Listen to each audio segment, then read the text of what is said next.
Welcome back to Block Fuel Podcast, where we're starting a new series, the Bitcoin Economy.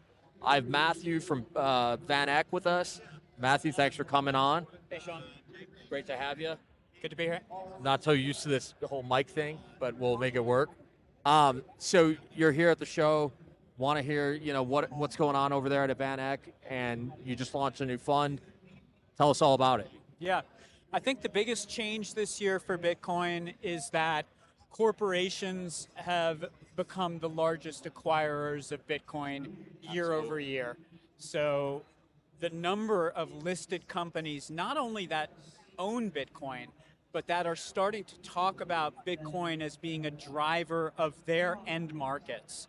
So we've just launched this new VanEck Onchain Economy ETF, which can own Bitcoin ETFs up to 25%, but it's really an equity product where the investable universe is any listed company that's either buying Bitcoin, selling into the Bitcoin economy, trying to save money by using stablecoin rails, and there's over 130 companies in this universe right now. And what's really interesting is you can make a diversified portfolio with companies from all 11 GICS sectors: consumer, industrial, telecom. There's companies from every sector that are touching Bitcoin in some way. Yeah. And so this fund, if I compare it to some of the competitors out there, I'd say it's Bitcoin for old people or Bitcoin for chickens, where... Yeah, I was just going to say, actually, with regards to that, the first thought that came to my mind when you just said this was, if I'm an RIA and I have customers, that want exposure, but they don't want to hold native Bitcoin, is this kind of what you were thinking? Yeah, I mean, the number one objection I get from advisors is just the volatility.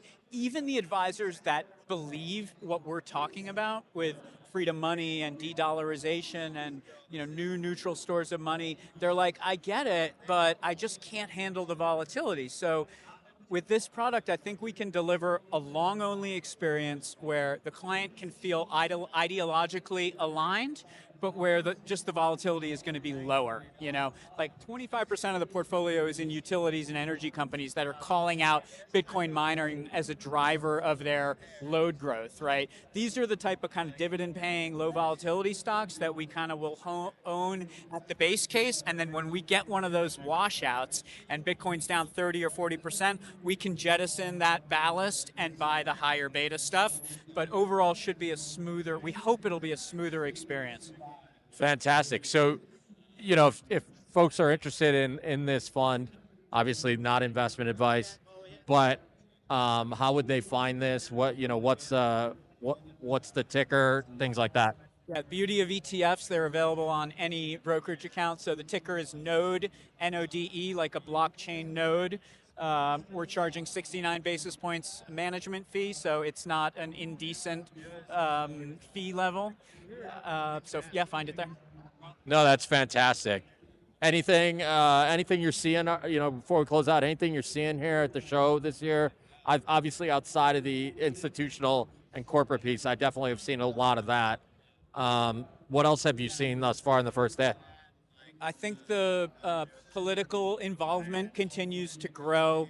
More policymakers, more politicians. I know there's a certain strain of Maxi who is, objects to this, but from our perspective, if Bitcoin's going to become more like gold, then there's going to be more participation from governments. We shouldn't be afraid of it. We should try to craft it in kind of the most responsible fashion.